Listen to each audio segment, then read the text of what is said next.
মাত্র 1 কাপ আটা দিয়ে কোনো ছাঁচ বা মেশিন ছাড়াই 10 মিনিটে খুব সহজেই বানিয়ে ফেলুন বাড়িতেই তৈরি চাউমিন, তাও আবার কোনো রকম তেল ছাড়াই। এত সহজে চাউমিন বানাতে পারলে নিজেরাই বাড়িতে, তাহলে কিন্তু দোকান থেকে আর কিনে খাওয়ার প্রয়োজন হবে না।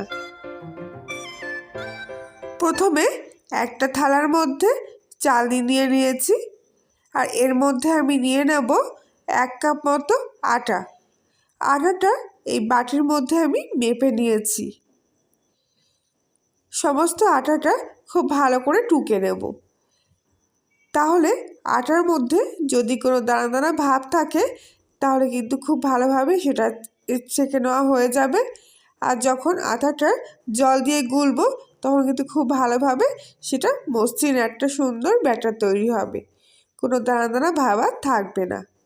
এবারে এর মধ্যে দিয়ে দিচ্ছি 1/2 চামচি মতো লবণ, পরিমাণ মতো জল অল্প অল্প করে দিয়ে এখানে একটা সুন্দর ব্যাটার কিন্তু তৈরি করে নেব। অবশ্যই আটাটা চেলে নেবেন, তাহলে কিন্তু খুব ভালোভাবে ব্যাটারটা গোলা হয়ে যাবে। না তো কিন্তু কাঁচা আটার মধ্যে যখন জল দিয়ে গুলবেন দেখবেন দানা দানা ভাব থেকে যাচ্ছে। এরকম একটা পাতলা ব্যাটার কিন্তু আটা তৈরি হয়ে গেছে। এবারে এখানে আমি একটা তেলের প্যাকেট নিয়ে নিয়েছি। একটা গ্লাসের মধ্যে তেলের প্যাকেটের পুরো মুখটা কেটে বসিয়ে দিলাম, আর আটার যে ব্যাটারটা তৈরি করে রেখেছি সেটা পুরোটাই এর মধ্যে দিয়ে দিচ্ছি।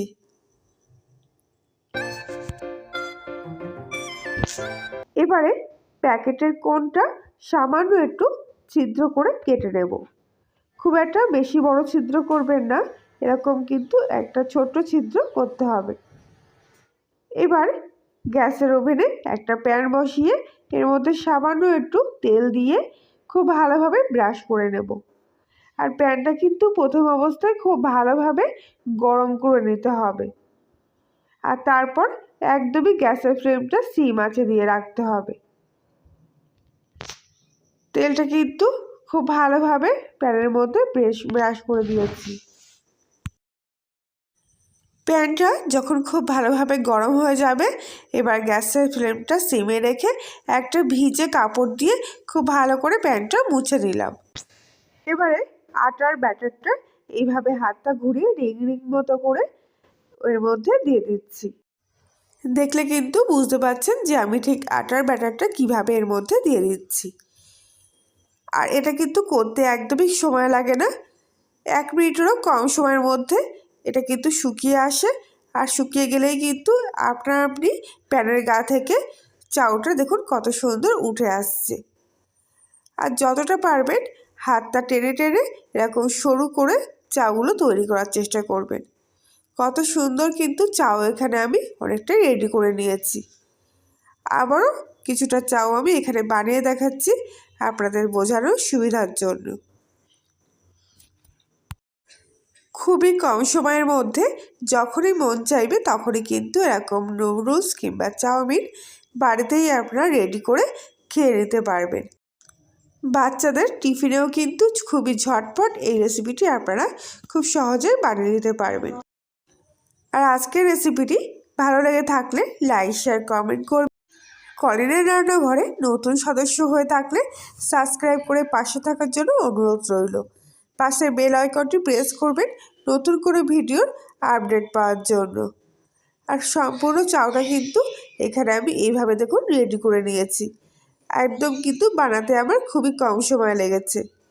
এইবারে কড়াইতে আরও কিছুটা তেল খুব ভালোভাবে গরম করে নিলাম। তেলটা গরম হয়ে গেলে এর মধ্যে দিয়ে দিলাম কয়েকটা পেঁয়াজ কুচি। পেঁয়াজটা খুব ভালোভাবে ভেজে এখানে আমি চাউটা রান্না করে দেখাচ্ছি আপনাদেরকে।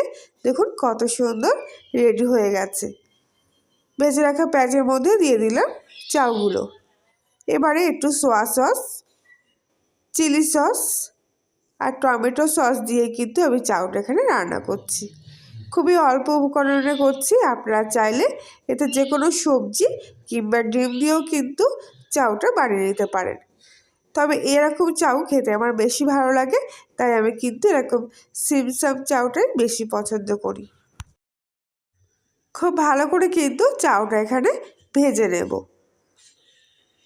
হালকা আছে এইভাবে ভাজে পরে সসগুলো কিন্তু খুব ভালোভাবে চাউয়ের সাথে মিশে যাচ্ছে।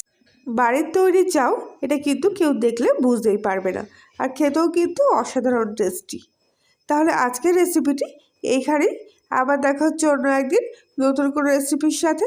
আর ততক্ষণ সবাই ভালো থাকবেন, সুস্থ থাকবেন, সাবধানে থাকবেন।